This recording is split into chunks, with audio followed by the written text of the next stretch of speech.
Assalamualaikum warahmatullahi wabarakatuh. Kami pelajar Ijazah Sarjana Muda Syariah B semester 3 akan melakukan satu perbentangan proposal bagi subjek metodologi penyelidikan dalam pengajian Islam di bawah penyediaan pensyarah Profesor Madya Dr. Roslan bin Umar. Tajuk proposal kami ialah kajian tentang proses penyaluran fatwa dan pandangan pakar tentang penyeragaman proses fatwa bagi setiap negeri di negeri Terengganu.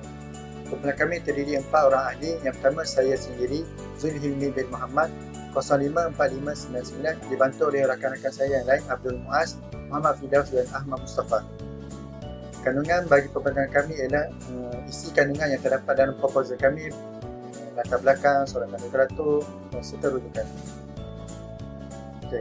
Bagi latar belakang kajian, hari ini banyak pihak mula membahaskan tentang hukum hakam agama, di mana perbincangan ini bukan sahaja melibatkan golongan yang benar-benar pakar, malah melibatkan orang-orang awam.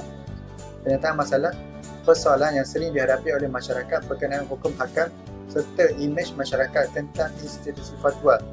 Kemudian, masih terdapat ramai di kalangan masyarakat Islam Malaysia yang tidak mengetahui proses fatwa bagi mufti dan ahli jawatan kuasa fatwa dalam mengeluarkan fatwa.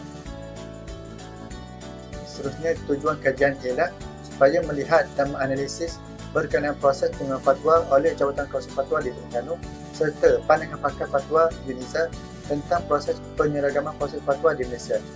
Objektif kajian ialah menganalisis proses pengeluaran fatwa di Terengganu, mengkaji pandangan pakar fatwa UNISA tentang penyeragaman proses fatwa. Ketiga, menganalisis proses pengeluaran fatwa dan pandangan pakar.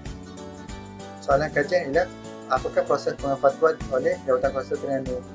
Yang kedua, pandangan pakar fatwa UNISA tentang penyeragaman proses fatwa di Malaysia. Yang ketiga, adakah terdapat perkaitan antara proses pengeluaran fatwa dan pandangan pakar tentang penyeragaman proses fatwa? Sekian saja dari saya. Wallahualam. Soratan literatur yang dilakukan dalam kajian ini untuk pengumpulan data adalah kajian yang bertajuk Ijtihad dalam Institusi Fatwa di Malaysia yang telah dilakukan oleh Rahimin Afendi Abdul Rahim, Faizah Ismail dan Nurhayati Muhammad Dahlal 2009 telah menyatakan bahawa dalam pengaplikasian konsep ijtihad dalam institusi fatwa di Malaysia boleh dinyatakan bahawa tiada sebarang unsur-unsur elemen ijtihad insya'i yang bebas yang berpandukan kepada buah fikiran peribadi seseorang mufti. Seterusnya, kajian telah dilakukan oleh Isa Ansari 2017 yang bertajuk Kedudukan Fatwa di Beberapa Negara Muslim. Dalam kajian ini, pengkaji cuba memaparkan kedudukan bagi fatwa di institusi yang mengeluarkan fatwa bagi negara Islam seperti Malaysia, Brunei Darussalam dan Mesir dari sudut sistem undang-undang dan pemerintahan. Menurut jurnal analisa fatwa di Terengganu yang dikeluarkan oleh Majlis Agama Islam dan Adat Melayu Negeri Terengganu yang ini Maidam pada 2007 ada menyatakan serta membahaskan berkenaan kedudukan dan fungsi mufti dalam iknaman pentadbiran Islam di negeri tersebut. Seterusnya, artikel yang diterbitkan oleh Jabatan Kemajuan Islam pada 2017 yang bertajuk Garis Panduan Pengeluaran Fatwa di Malaysia. Tujuan utama dalam pengubahan panduan adalah untuk menyelaraskan proses-proses penerbitan hukum hakam. Assalamualaikum warahmatullahi wabarakatuh. Nama diberi Muhammad Firdaus bin Muhammad Fauzi, nombor metrik 055067. Okey, kita pergi kepada metodologi kajian. Yang pertama iaitu reka bentuk kajian. Yang kedua adalah lokasi dan populasi. Dan yang ketiga ialah persempelan. Untuk reka bentuk kajian mempunyai dua metod. Yang pertama, metod kajian perpustakaan dan metod temu bual. Metod kajian perpustakaan pentingnya ia dalam kajian ini bagi menjawab persoalan kajian berkenaan apakah proses pengeluaran fatwa oleh jawatan kuasa fatwa di Terengganu. Manakala metod temu bual pula bertujuan untuk maklumat yang sukar didapati secara terus seperti hal sensitif. Hal ini didapati melalui responden yang terdiri daripada pensyarah dari Fakulti Pengajian Islam perkhususan bidang syariah fatwa. Okey, sekarang kita pergi ke persediaan sampel. Memandangkan kajian ini merupakan kajian kualitatif, bilangan sampel adalah 7 orang sebagai responden yang terdiri daripada pensyarah Fakulti Pengajian Islam di UNIZA, yang terdiri daripada individu pakar yang mempunyai ilmu yang mendalam berkenaan fatwa. Teknik persampelan yang digunakan dalam kajian ini adalah merupakan kaedah persampelan bukan rawak. Teknik ini persampelan ini bagi kajian ini adalah teknik persampelan sengaja. Assalamualaikum warahmatullahi wabarakatuh. Nama Ahmad Mustafa bin Ismail, nombor matrik 054797.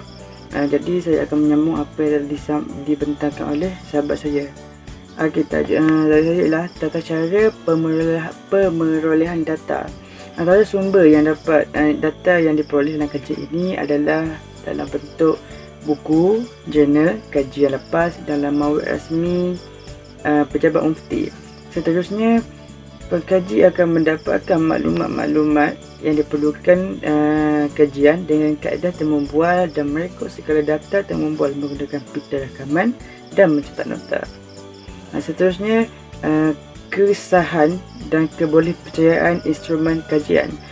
Instrumen kajian diguna pakai bagi kajian ini adalah kertas soalan temu bual kepada pensyarah bidang fatwa UNIZA. Cruisewell 2007 menyatakan bahawa kebolehpercayaan bagi kajian kualitatif adalah melalui intercoder agreement yang merupakan persepakatan antara beberapa pakar dalam bidang kajian dalam menyemak kod analisis yang telah dihasilkan dalam data kajian. Seterusnya, tata cara penganalisis data. Bagi penganalisan data yang diperoleh melalui kaedah temu bual, pengkaji akan menggunakan analisis deskriptif, iaitu huraian. Oleh demikian, pendekatan analisis kandungan yang dinyatakan oleh Merriam 1998 akan digunakan dalam menganalisis maklumat temu bual.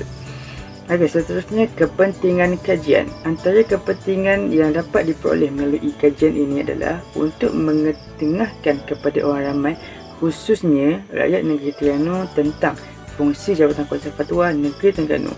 Selain itu, kepentingan yang bakal diperoleh adalah sebagai landasan kepada pihak JAKIM dalam usaha untuk memperbaiki dan meningkatkan tanggapan masyarakat awam terhadap kepentingan institusi Majlis Fatwa.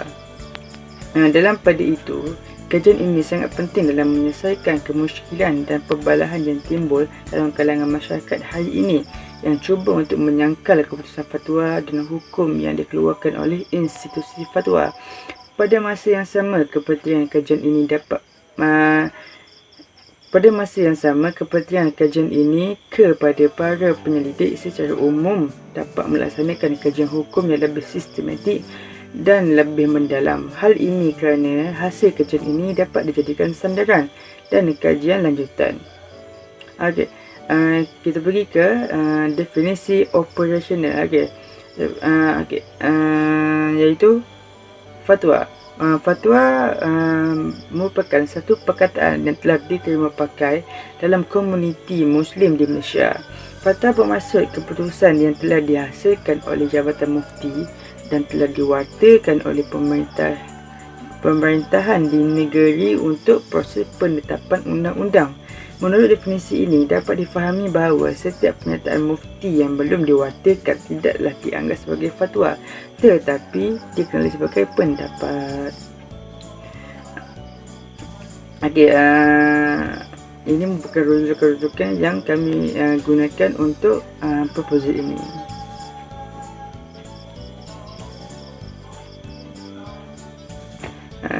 Sekian saja daripada kumpulan kami. Sekian, terima kasih.